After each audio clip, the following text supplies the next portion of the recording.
So it's way too time again. It was brought to my attention in the comments of my Canyon Clash guide video that I did, geez, several months ago.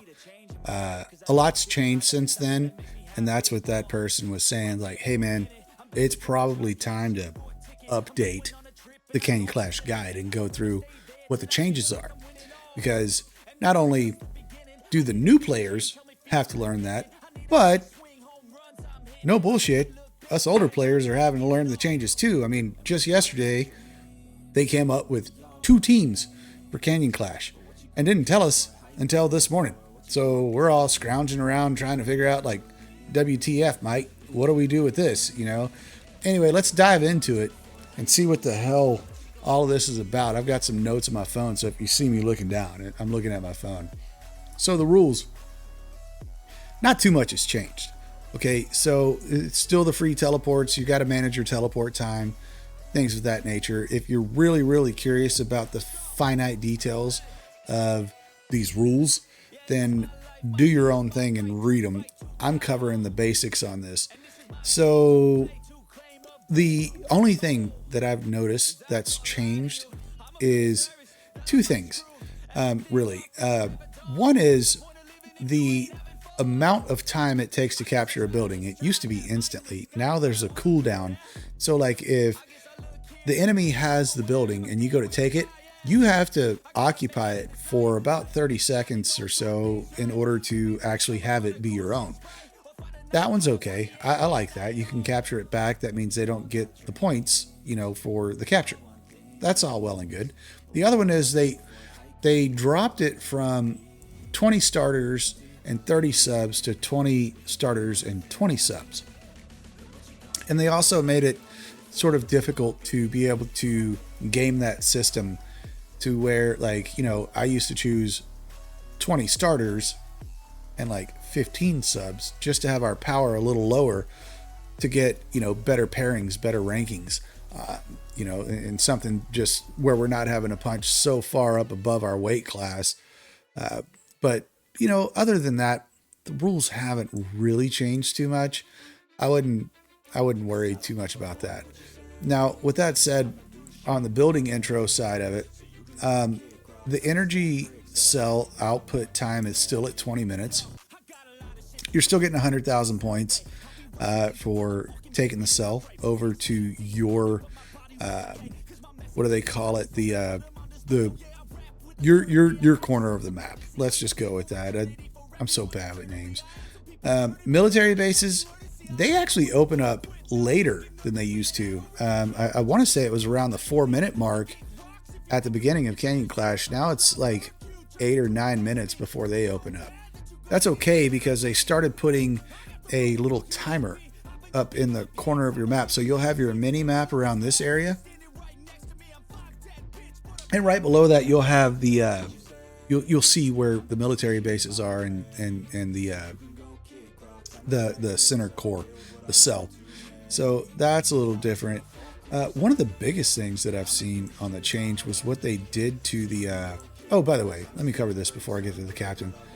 This right here, if you are micromanaging a Canyon Clash match to that level, you're doing something severely wrong. Your time is better served using that 4th march to help take out a hospital or a water refinery or any other building than farming. I don't see how that helps. Now, let's say the match is really even, right? You guys are just like right on the cusp of, damn it, one of us could win. We need 100 extra points. Okay, there's that. You can farm a node, and I don't know that that's the best use of your troops and your marches, but whatever, to each their own. Many different ways to play the game, right? Crush enemy units. That really didn't change either, right? It is what it is. Now, the Canyon Captain, that changed a little bit because of this line right here. Reduce time to capture battlefield buildings. Okay, reduce time. That's, I'm assuming 50%. That's cut off on the phone and the PC, by the way. You cannot see if that's just 5% or if that's 50%. Nobody knows. I can't see it. You can't see it. If you can see it, put it in my Discord. Send a screenshot. I want to see it. Let's move on. Battlefield Alliance point yield up is at 50%.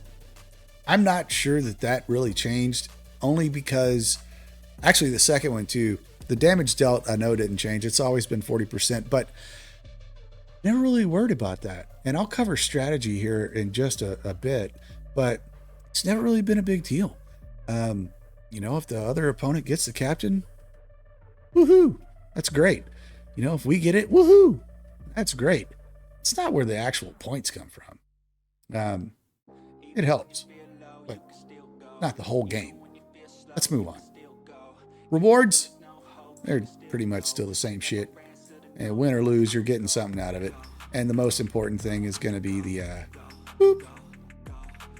those medals, those badges. Oh yeah, everybody loves that. Anyway, there's the rules. Now let's get into participation. Don't remind me again.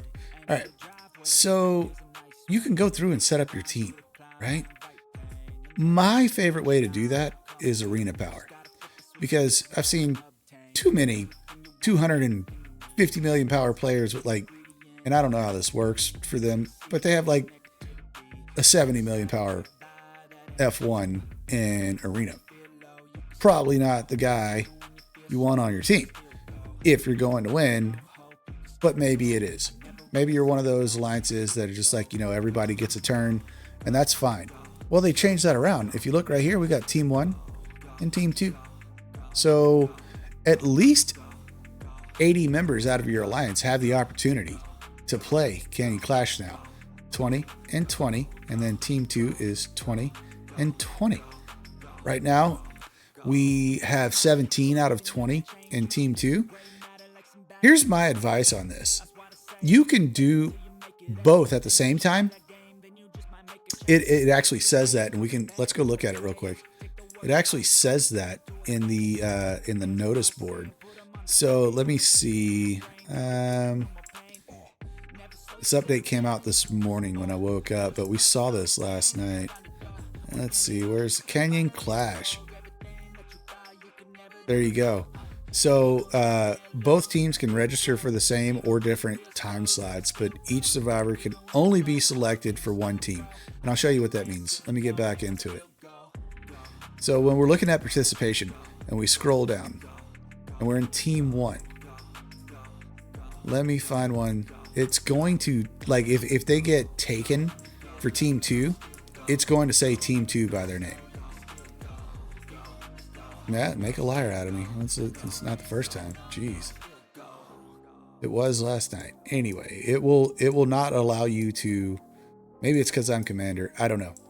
But it will tell you who's on said team. So let's find somebody that's not on a team real quick.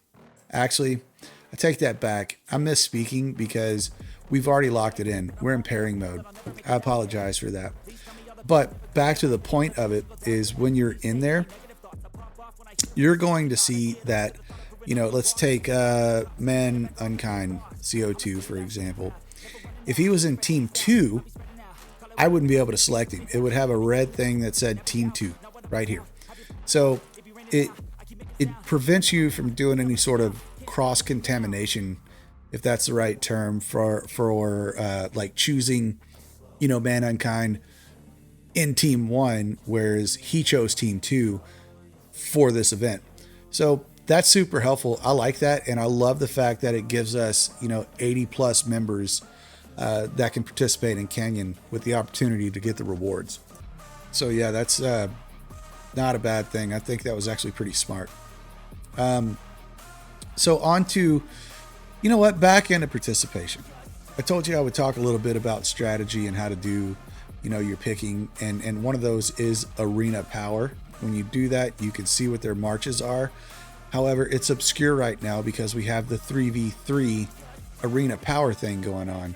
So when you look at the arena power, whereas normally one march, Well, it changed the game a little bit when you're looking at arena power now, which makes the pairings a little wonky, and it makes your choice selection out of here. Like if you're R4 or R5, I'm only speaking to you guys right now. That makes it a little bit more difficult. So, you got to make that judgment call as you're going through and choosing these folks, because if you get down into the later portions of this stuff, like right now, again, we've already paired, so I can't really show you an example, but that's total arena power on this particular player. That's 3 marches worth.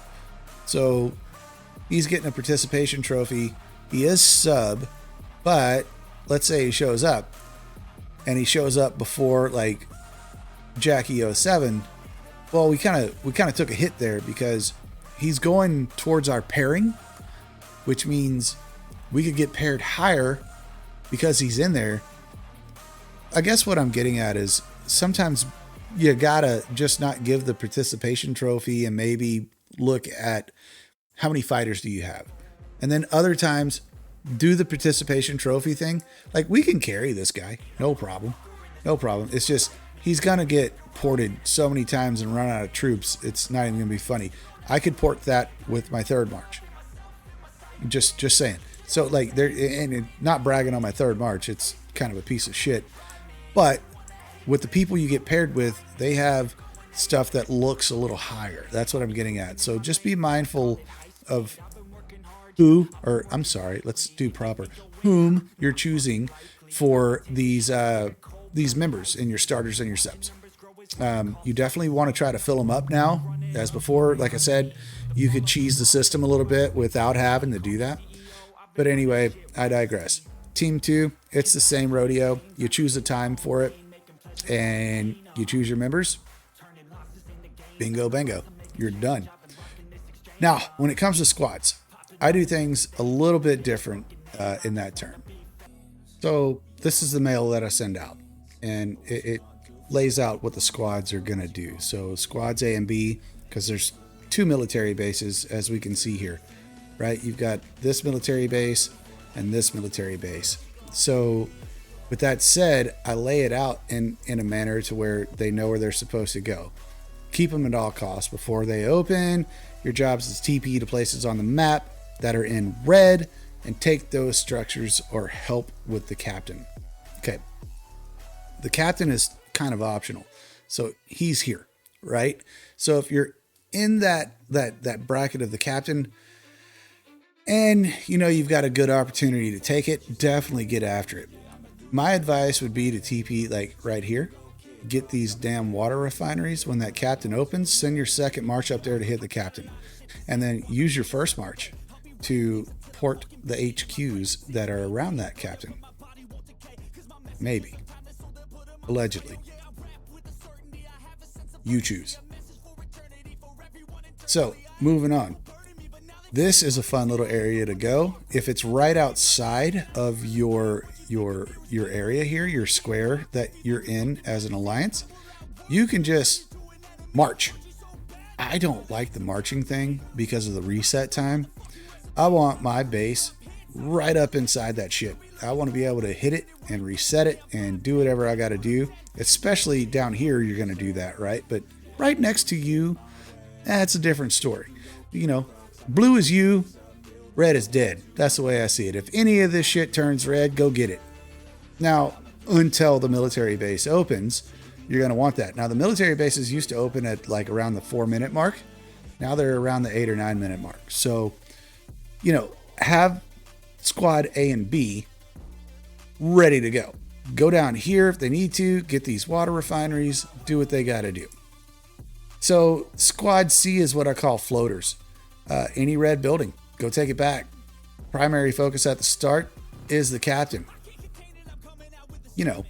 If you want that sort of thing. Keep an eye on the power cell and middle. Help out there if needed. Floaters are great. Now, squad D, I call the equalizers. They are,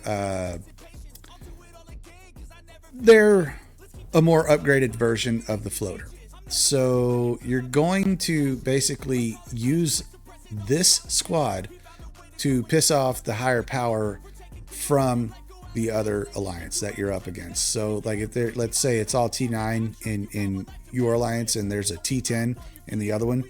Well, you send all 5 of these people to go around there and just make sure that dude is scared to leave his HQ. You know, anything that he takes over, he just gets swarmed by all 5 of those guys in D squad. Now, D typically goes to the center as well because, you know, the bigger players from the other alliance are going to go to the center. So you want them there. And I put a couple of tips. You know, like I said earlier, for the captain, send a weaker march so you can use your main to port the HQs out. Water refineries are easy to get. Squad A and B before the military base is open. TP somewhere between those refineries. I covered that. So that's the mail that I send out. Yes, it is that pretty when I send it because, you know, I use HTML. Do not put in the comments, why do I use HTML or how do I do it, man? Actually do. It helps the algorithm. Please do that. I would like that a lot. So moving on, let's check the notes here.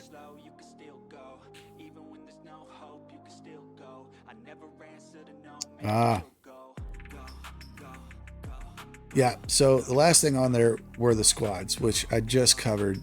So with that said, you guys can kind of figure out your own methodology on how you want to go about Canyon Clash, but just know that there were some changes to it since that last guide. And I'll update everything that needs to be updated for YouTube on this. But hopefully this helps out. And let's just cover the map one more time. Okay, blue is you, red is dead. Just remember that. So these little water droplets, that's the most important damn thing on the map, in my opinion. That's where your points per minute are coming from. For me personally, if I'm throwing out the strategy, it's that captain guy, I could take it or leave it, right? The center, you can also take or leave, depending upon how the structures are going. How many of these structures are you holding? Because your points per minute is what wins the game. So if you're holding most of the structures and your points per minute are high, let's say they're 100,000 higher total points than what red has, they can have the center. They're not gonna be ahead of you if they get the center. It's not a big deal. So the idea behind the D squad that I showed you is to slow them down, to make it to where they're not getting the cell to their side of the map super quick, while you are holding these buildings and you are racking up points per minute. That's the guide that I have. It's updated. The strategy hasn't changed. I will tell you that there is a quadrant strategy that we've tried out. It's pretty fun. I've only done it once, so let me get a little bit more of that underneath my belt if we're indeed gonna do some more of it, to where, you know, A, B, C, D sort of thing. That is, it's very interesting and it does seem to work. However, the downside of that is the center. You have to designate certain people to go to the center to get the cell. And if you're not doing that, you're losing your quadrants as you go. So there's a little tidbit on that one. Again, I need to learn some more about it. But with all that shit said, and this really beautiful AI generated Canyon Clash picture that I have, I'll catch you guys on the next one. But check out the damn description. I say it all the time. There's some helpful links in there. My Discord's in there. It is LastZWorld, but it is discord.gg/swadetoob. That is me. That is 800 and some odd people of us from all different servers. And secondly, if you're not already subscribed, just do it. It's free. I mean, come on, people. Do something free for once. Anyway, folks, catch you on the next one.